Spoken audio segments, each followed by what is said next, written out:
നല്ല ടേസ്റ്റി ആയിട്ടുള്ളൊരു 4 മണി പലഹാരത്തിൻ്റെ റെസിപ്പിയാണിന്ന്. നേന്ത്രപ്പഴം ഉപയോഗിച്ചിട്ടുണ്ടാക്കുന്ന വളരെ കുറച്ച് ഇൻഗ്രീഡിയൻസ് മാത്രം ആവശ്യമുള്ള റെസിപ്പിയാണിത്. എല്ലാവർക്കും ഇഷ്ടമാവും, നല്ല ടേസ്റ്റാണ്. അപ്പോൾ ഇതെങ്ങനെയാണ് ഉണ്ടാക്കുന്നതെന്ന് നോക്കാം. അതിനായിട്ട് ഞാനിവിടെ നന്നായിട്ട് പഴുത്ത 2 നേന്ത്രപ്പഴം എടുത്ത് വെച്ചിട്ടുണ്ട്. അതൊന്ന് കട്ട് ചെയ്ത് വെക്കാം.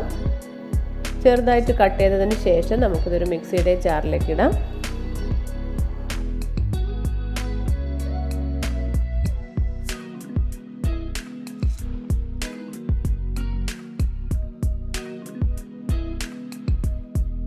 ഇതിലേക്ക് ഇനി 3 ഏലക്കായ ചേർക്കാം. പിന്നെ ചേർക്കുന്നത് ശർക്കര പൊടിച്ചതാണ്. 2 ടേബിൾ സ്പൂൺ ശർക്കര പൊടി ചേർക്കാം. ശർക്കരയ്ക്ക് പകരം പഞ്ചസാര യൂസ് ചെയ്യാം. എന്നിട്ട് ഇതൊന്ന് അരച്ചെടുക്കാം. അരച്ചെടുക്കുമ്പോൾ നന്നായിട്ട് അരഞ്ഞില്ലെങ്കിൽ കുഴപ്പമില്ല. പഴം ചെറുതായിട്ട് കടിക്കാൻ കിട്ടുന്നത് നല്ല ടേസ്റ്റാണ്. അപ്പോൾ ഇത് അരച്ചെടുത്ത് വെച്ചിട്ടുണ്ട്. ഇനി നമുക്ക് ഇതിലേക്ക് ചേർക്കാനായിട്ട് പാൽപ്പൊടിയുടെ ഒരു മിക്സ് റെഡിയാക്കണം. അപ്പോൾ 1 ടേബിൾ സ്പൂൺ പാൽപ്പൊടി എടുത്തിട്ടുണ്ട്. ഇതിലേക്ക് 2 ടേബിൾ സ്പൂൺ ചെറിയ ചൂടുവെള്ളമാണ് ചേർക്കുന്നത്.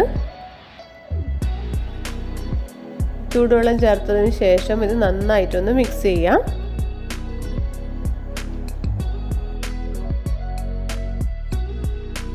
ഇനി ഇത് നമ്മുടെ ബനാന മിക്സിലേക്ക് ചേർക്കാം. എന്നിട്ട് നന്നായിട്ട് ഇതൊന്ന് മിക്സ് ചെയ്തെടുക്കണം.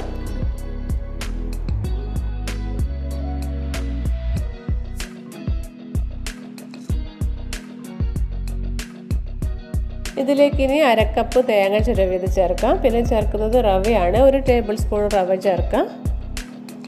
പിന്നെ കടലപ്പൊടി 1/2 കപ്പ് ചേർക്കാം. ഇനി ഇതിലേക്ക് ബദാം പൊടിച്ചത് 1 ടേബിൾ സ്പൂൺ ചേർക്കുന്നുണ്ട്. ഇതെല്ലാം ചേർത്തതിന് ശേഷം നന്നായിട്ടൊന്ന് മിക്സ് ചെയ്തെടുക്കണം.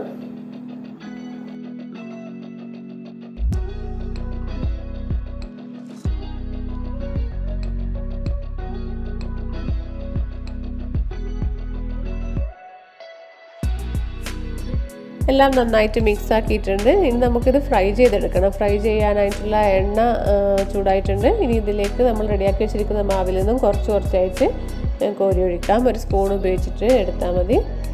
അപ്പോൾ ആദ്യം ഹൈ ഫ്ലെയിമിലിട്ടതിന് ശേഷം പിന്നെ മീഡിയം ഫ്ലെയിമിലാക്കാൻ വേണ്ടിയിട്ട് ശ്രദ്ധിക്കണേ.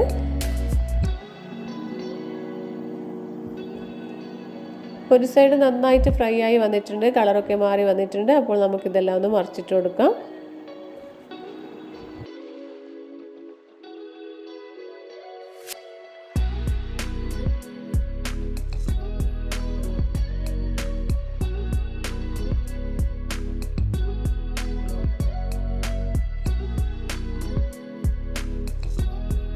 രണ്ട് സൈഡും നന്നായിട്ട് ഫ്രൈ ആയി വന്നിട്ടുണ്ട്. ഇത് നമുക്ക് എണ്ണയിൽ നിന്നും കോരി മാറ്റാം.